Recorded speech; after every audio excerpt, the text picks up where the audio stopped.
Hello fellow hunters, my name is JBiz Hunts and I'm here in collaboration with Expansive Worlds through the Hunter Network. This is the most exciting video I've ever worked on and it's not even on my own channel. You can always check out my channel on JBiz Hunts on YouTube. I post weekly videos with guides, how-to videos, and the occasional fun concept all dedicated to the hunter call of the wild. I'd love to have you join me on my next adventure. Now, as a proud Canadian, it's a huge honor for me to introduce one of the most iconic symbols of Canada. Right up there with ice hockey and maple syrup.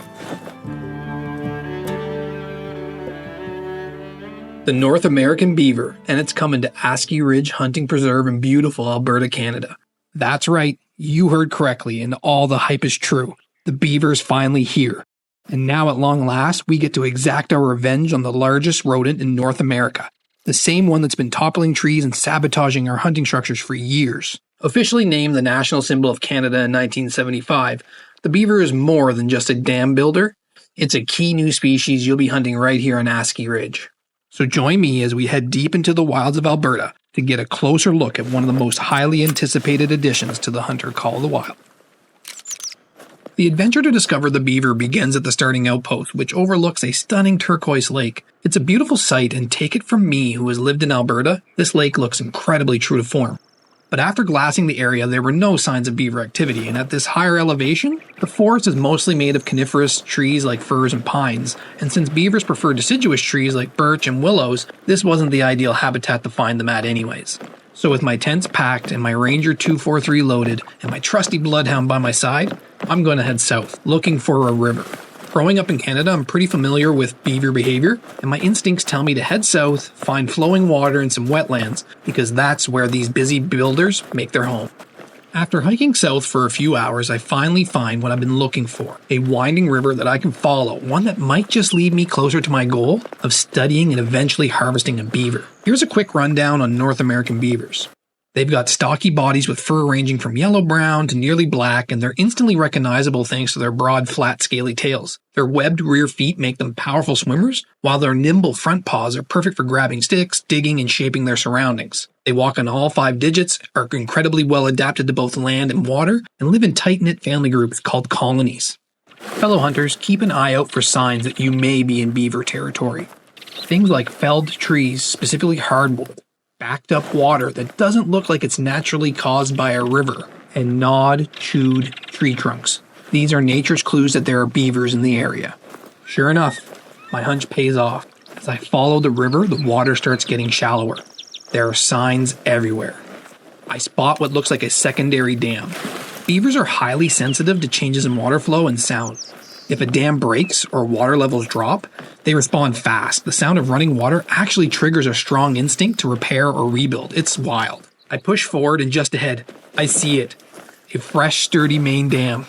I head towards the dam and then a thought hits me. Aside from humans, no animals on Earth transforms the environments quite like beavers do. Once I crest the hill, I see it. Flooded forest spreading out below, and right in the middle of the water, the real prize I've been looking for, a beaver lodge. I've made it. I'm officially in beaver country. While glassing the area, I don't see any beavers. It's midday, and since beavers are crepuscular, which means they're most active at dawn and dusk, while they are not around, I'm just going to have to set up a tree stand and a base camp nearby and settle in for the night. In the morning, we'll sneak in quietly, hoping to catch these busy beavers up close and in action.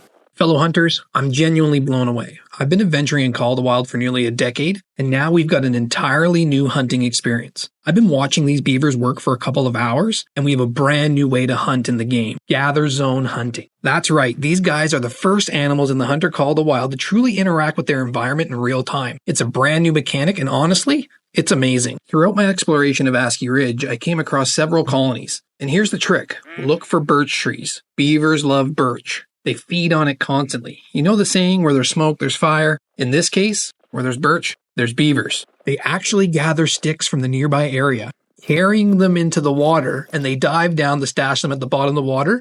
And that's because beavers save their brush and the sticks to eat all winter long when the water freezes. Animations are incredible. And from someone who's seen plenty of beavers in real life, I can say it's spot on. The swimming, the grooming animations, the diving, even the splashy sounds as they hit the water. At one point, I even watched a beaver gnawing on a tree that looked just about ready to fall down. I was mesmerized by it and it made me ponder the old question, If a tree falls in the forest and no one is around to hear it, does it make a sound? Wow. Well, fellow hunters, in the Hunter Call of the Wild, it certainly does make a sound. I've seen all I needed to see. Now it's time to get closer. I'm going to bag myself a beaver. Beavers are a Class 2 species, and being semi-aquatic, you'll often be taking shots at them both on the land and in the water, so precision is everything. Any of the Class 2 rifles will get the job done, like the 223 Dawson, the Zarza 223, the Quist Reaper, the Zig Environmentor, or even the new La Perriere Outrider 3030 are all solid choices. But for me, on this hunt, there's only one rifle that feels right. The classic Ranger 243. It's waited a long time for this moment, and it finally gets its chance to take a shot at a beaver. During the day, beavers feed in the water, chewing on branches and sticks. You can hunt them, but scoring a vital hit is tough. They're small, fast-moving targets, and hitting them cleanly from range takes serious skill, and they'll easily spook and dive under.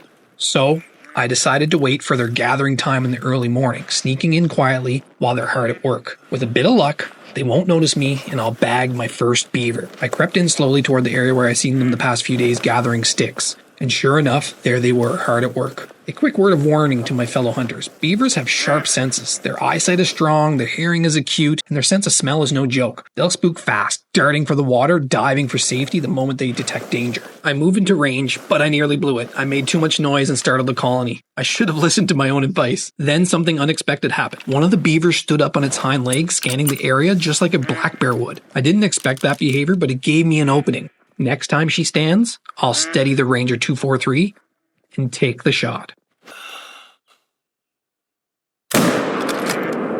And just like that, she's down, dropped on the spot. I couldn't be more thrilled. After all the tents, tree stands, and tripods these guys have destroyed over the years, I finally got my payback. Time to check her out up close.